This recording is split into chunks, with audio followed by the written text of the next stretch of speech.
Hello everyone! First of all, let me introduce myself. My name is Octavia Maharani. Today, I'm going to take you on a quick trip to the Caribbean to discuss fascinating historical and social-linguistic topic. And the topic is Papiamento, the Creole language of the Caribbean. The name of Papiamento might sound strange to our ears, but this language is living proof of how the history of colonialism can give birth to a unique new cultural identity.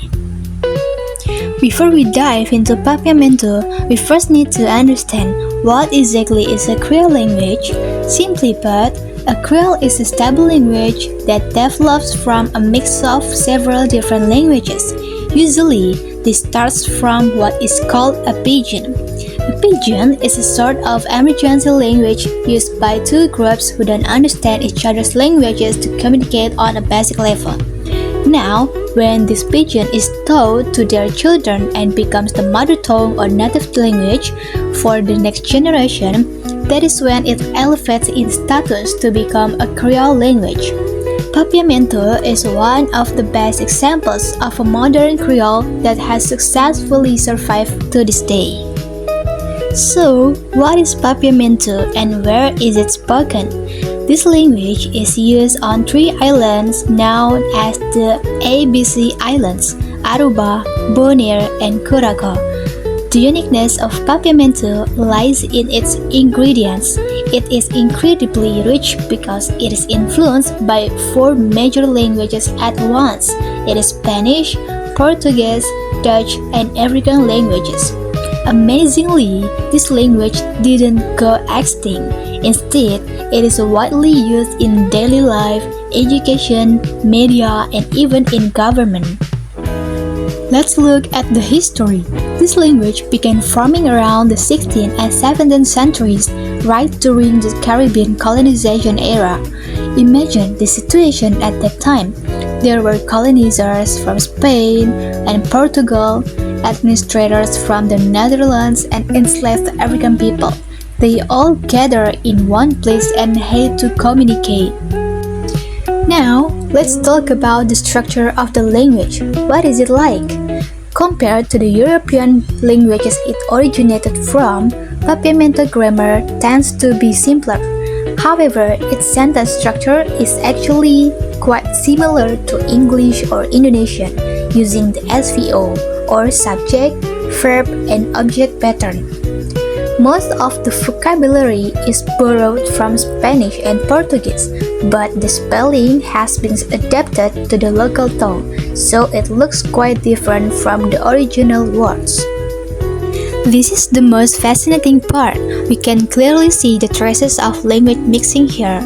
First, from Spanish, we have the word bon tarde, which means good afternoon, and from Portuguese, there is the word papia, which means to speak, and this is actually where the name Papiamento comes from. Third, from Dutch, there is the word boekie, which means book, and from African languages, the influence is very strong in the intonation and expressions used when speaking. So, a single sentence in Papiamento can sound like a plane of several different countries at once. Next, to give you a better idea, let's try saying a few Papiamento phrases.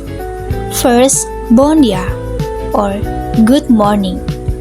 Contabai, it means how are you?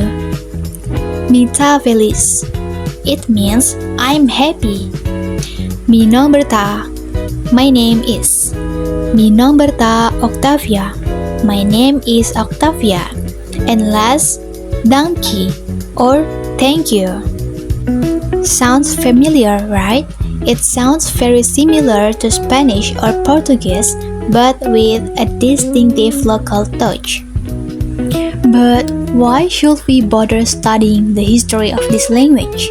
First, Papiamento is a symbol of Caribbean identity.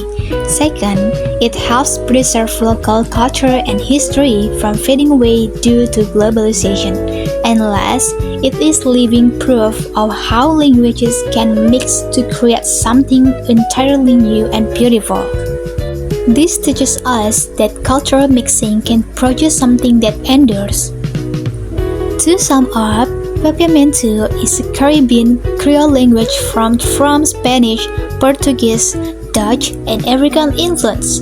It evolved from a simple emergency communication tool into a stable mother tongue for the people of Aruba, Bonaire, and Curaçao. To this day, Papiamento remains an inseparable part of the cultural identity of these islands. Okay, that brings me to the end of my presentation on the history of Papiamento. Thank you very much for your attention. Danke!